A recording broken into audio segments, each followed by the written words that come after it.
Venez vous relooker chez Luminel. Salon de beauté Luminel vous présente le journal. Luminel, osez être la plus belle.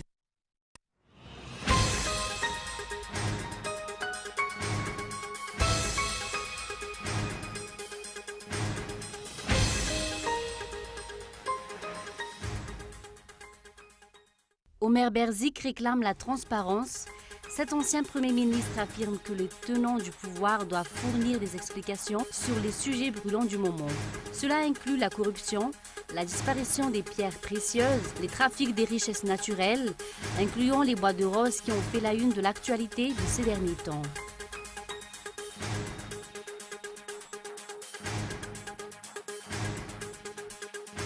Des tableaux noirs qui font peau neuve.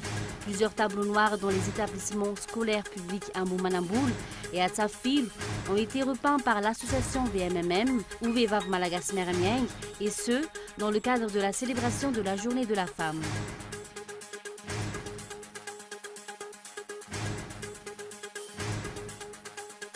La Tunisie, confrontée à des attaques sans précédent qui ont fait une cinquantaine de morts dans la région de Ben Garden, près de la Libye, affirme que l'EI voulait établir un émirat. La situation est stable, ont annoncé ce jour les autorités.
Luminel, osez être la plus belle.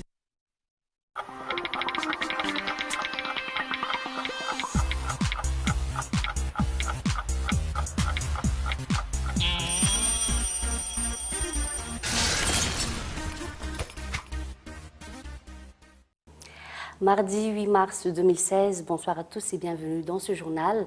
La rédaction souhaite à toutes les femmes un joyeux journée de la femme. Page politique pour commencer, Omer Berzik réclame la transparence. Cet ancien Premier ministre affirme que les tenants du pouvoir doivent fournir des explications sur les sujets brûlants du moment. Cela inclut la corruption, la disparition des pierres précieuses, les trafics des richesses naturelles, incluant les bois de rose qui ont fait la une de l'actualité de ces derniers temps. Reportage de Zou Rakutendjin. L'affaire Nzurbe a fait couler beaucoup d'encre depuis la semaine dernière, une affaire pour laquelle le président de la République est intervenu pour défendre son fils. D'après l'ancien Premier ministre Omer Berzik, le chef de l'État devrait aussi expliquer aux Malgaches les raisons pour lesquelles la situation dans le pays n'évolue pas, que ce soit dans le domaine politique, économique ou social.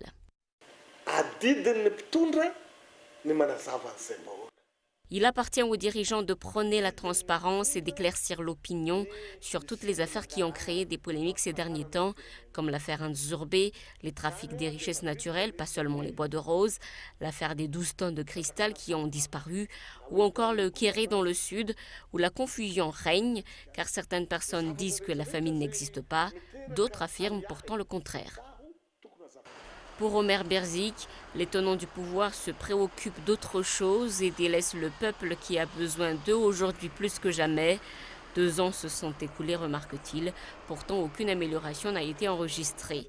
Les espoirs de la population s'effritent. Pourtant, le régime se prépare déjà à la course à la présidentielle de 2018.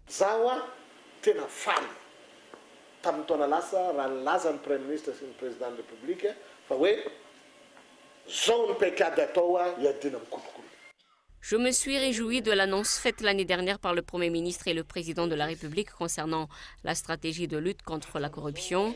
Malheureusement, elle n'est pas encore appliquée jusqu'à maintenant. L'impunité existe toujours et on ne peut espérer l'application effective de la loi. Voilà pourquoi le peuple a perdu toute confiance en ses dirigeants.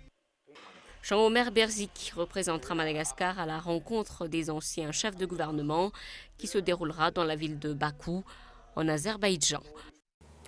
Dans l'actualité également, les problèmes d'approvisionnement en électricité et d'alimentation en eau ne seront plus que de mauvais souvenirs une fois que le partenariat avec la société Dangote soit effectif. C'est en résumé ce qu'a affirmé ce jour le Premier ministre Jean Ravilnariv.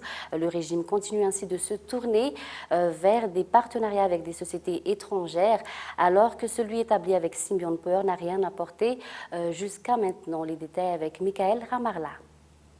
La Jirama achète actuellement le mégawattheure auprès des fournisseurs privés d'énergie à 10,5 $. Cette société verse également 463 000 $ mensuels à Symbion Power.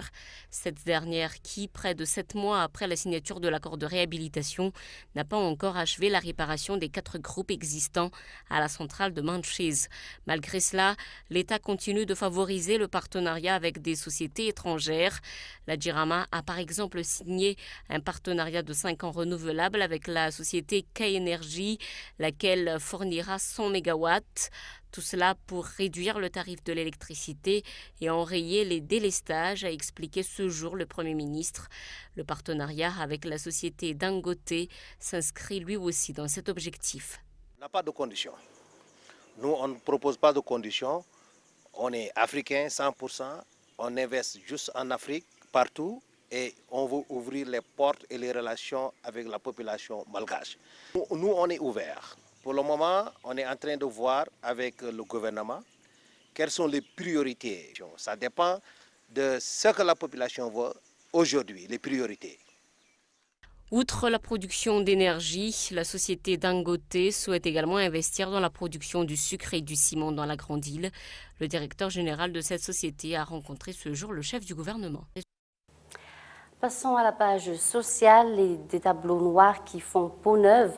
Plusieurs tableaux noirs dans des établissements scolaires publics à Mboumanamboul et à Ntsafil ont été repeints par l'association VMMM, et ce dans le cadre de la célébration de la Journée de la femme, une initiative qui a été louée aussi bien par les directrices d'école que par les parents d'élèves. Outre cette action, cette association, présidée par Tate Landinervelu, a également remis des fournitures à ces établissements et distribuer des friandises à tous les élèves. Reportage. Dans le cadre de la célébration de la Journée de la femme, l'association VMMM, présidée par Tatelen Narvelu, a repeint des tableaux noirs dans quelques établissements scolaires publics à Mboumanamboul et à Ntsafil. Les établissements ayant des femmes comme directeurs ont été principalement ciblés, comme le PP Mbouibatu Mboumanamboul, dans laquelle 333 élèves sont enregistrés, et le PP Ntsafil, dont l'effectif des élèves est de 200. Cette initiative originale a particulièrement ravi les directrices de ces écoles. Le personnel enseignant, les élèves et les parents d'élèves à l'EPP Mbouibatu se réjouissent de l'action menée par l'association Veivav Malagas Miaramieng dans notre établissement. On souhaite que de telles initiatives se poursuivent dans le futur. Outre cette action, l'association VMMM a également remis des fournitures telles que des craies, des éponges et des balais à ces écoles. Elle n'a pas non plus oublié les élèves qu'elle a gâtés en leur offrant des friandises.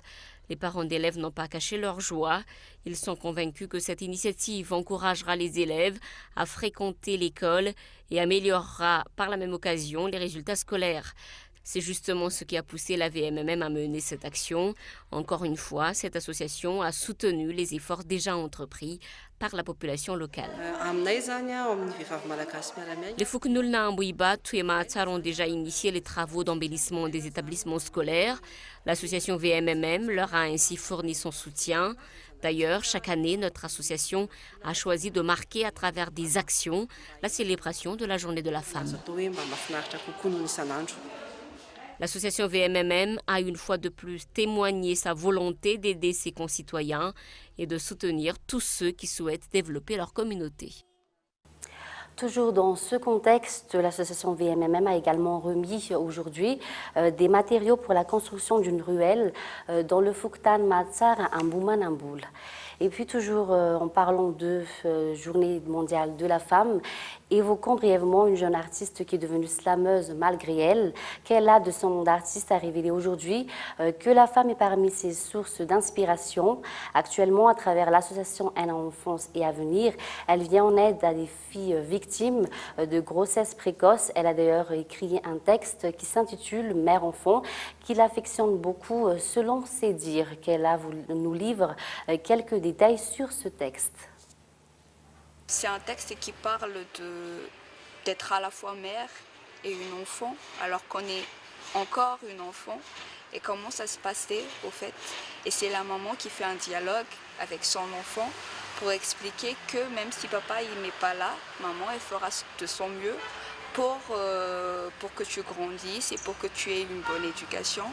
Et c'est le texte qui me touche très très particulièrement, et même parfois quand je le fais sur scène, ou voilà, c'est voilà, même dans le cadre d'un spectacle, je suis toujours émue, et même parfois j'arrive pas à terminer le texte jusqu'à la fin parce que je suis toujours avec les filles de l'association, je suis avec elles tous les mercredis, et je vois un peu comment ça se passe au fait, et ça me fait particulièrement mal, et je me mets à leur place. Je me dis que si j'étais à leur place, j'arriverais pas à être aussi forte qu'elles. Passons à un tout autre sujet, l'insécurité ne faiblit pas, aussi bien dans la capitale que dans ses environs. La semaine dernière, 2 meurtres se sont produits respectivement à Nzourbé et à Mboudjatchim. À Mboudjatchim, une personne a été assassinée puis le corps a été brûlé. À Nzourbé, un couple a été froidement assassiné en raison d'un différend familial. Les vols et les attaques à main armée sont également en recrudescence. La semaine dernière, la police a arrêté 9 bandits qui ont terrorisé des quartiers situés à la périphérie de la capitale. Des munitions, des armes, dont l'une d'entre elles appartient aux forces de l'ordre, ont été saisies sur eux. Ces bandits ont été présentés devant le parquet ce jour, et 7 d'entre eux ont été jetés en prison. Et puis, nous l'avons annoncé dans les titres, la Tunisie confrontée à des attaques sans précédent qui ont fait une 50aine de morts dans la région de Ben Guerdane, près de la Libye, affirme que l'EI voulait établir un émirat. La situation est stable, ont annoncé ce jour les autorités. France 24. Dans la nuit de lundi à mardi, le calme est revenu à Ben Guerdane. L'opération de police s'est terminée au petit matin, mais les circonstances de l'attaque restent encore floues. Nous avons découvert qui est à l'origine de l'attaque. Parmi les terroristes tués, 4 sont tunisiens. Et en ce moment, nous sommes en train d'identifier la nationalité des 36 individus qui restent. Certains sont rentrés de Libye, d'autres étaient déjà en Tunisie. L'opération qui s'est déroulée hier a pris fin ce matin. Nous n'avons donc pas encore toutes les informations. Lundi, d'intenses combats ont eu lieu dans le centre-ville. Des djihadistes ciblent alors une caserne de l'armée, des postes de police et de gendarmerie. L'attaque a commencé à l'aube, à l'arme lourde. La population est stupéfaite. 5h du matin, nous sommes réveillés sur de coups de rafales, de balles partout. On n'a pas l'habitude de voir des gens comme ça. Pour le pouvoir, l'attaque porte la signature de l'organisation État islamique. C'est une attaque sans précédent, très bien organisée. Ils voulaient sans doute asseoir leur contrôle sur la zone et créer un nouveau territoire. L'attaque intervient moins d'une semaine après de premières heures dans cette ville de 70 000 habitants. 5 djihadistes, la plupart tunisiens venus de Libye, s'étaient retranchés dans une maison avant d'être tués par les forces de sécurité. En 2015, déjà 2 attaques de grande ampleur ont frappé la Tunisie. L'une au musée du Bardo dans la capitale, l'autre dans la station balnéaire de Sousse. Le gouvernement avait alors décidé de creuser une immense tranchée le long de la frontière avec la Libye pour tenter d'empêcher les djihadistes de passer. Désormais, les postes frontières entre les 2 pays sont fermés pour une durée indéterminée. Dans le reste de l'actualité, crise des migrants en Europe, Angela Merkel a assuré avoir obtenu une percée lors du sommet entre les chefs d'État européens et la Turquie sur la question des réfugiés, l'accord Union européenne vu par les réfugiés en Grèce dans ce reportage de France 24. Le jour se lève sur le camp d'Idomeni. Les migrants tentent tant bien que mal de se réchauffer et de sécher leurs vêtements trempés. La nuit a été une fois de plus glaciale, humide, interminable. Bien sûr que je n'ai pas pu dormir. Il pleuvait. Ma tente ressemblait à une piscine. Et vous savez ce qu'ils ont dit hier au sommet. On se revoit le 17 mars et on voit ce que l'on peut faire. Donc ça fait 10 jours de plus à attendre ici. À l'image de Mohamed, les migrants de ce camp oscillent entre désespoir et colère. Le sommet entre l'Union européenne et la Turquie a anéanti leurs derniers espoirs. Évidemment que nous sommes déçus. Vous savez, la plupart des gens ici espéraient qu'ils ouvrent la frontière, au moins pour laisser passer ceux qui sont bloqués ici. Mais finalement, ils disent qu'on ne sera pas autorisé à passer la frontière. On est tellement mal, tellement en colère. Dans ce camp devenu tristement célèbre, ils sont désormais 13 000 migrants à vivre dans le froid et la faim. Parmi eux, de nombreux enfants. Les ONG, elles, distribuent un peu de nourriture, mais elles manquent cruellement de moyens. Voilà pour les actualités. Un bref rappel des titres pour terminer. Omer Berzik réclame la transparence. 7 anciens premiers ministres affirment que les tenants du pouvoir doivent fournir des explications sur les sujets brûlants du moment. Cela inclut la corruption, la disparition des pierres précieuses, les trafics des richesses naturelles, incluant les bois de rose, qui ont fait la une des actualités depuis ces derniers temps.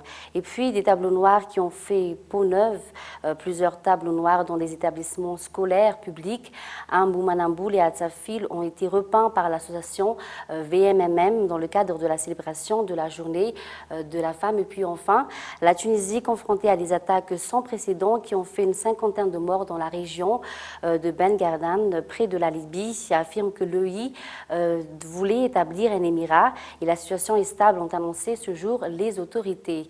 Fin de ce journal. Merci de votre fidélité. L'équipe de la rédaction vous donne rendez-vous demain, toujours sur Cool TV. Sur ce, bonne soirée à tous et au revoir.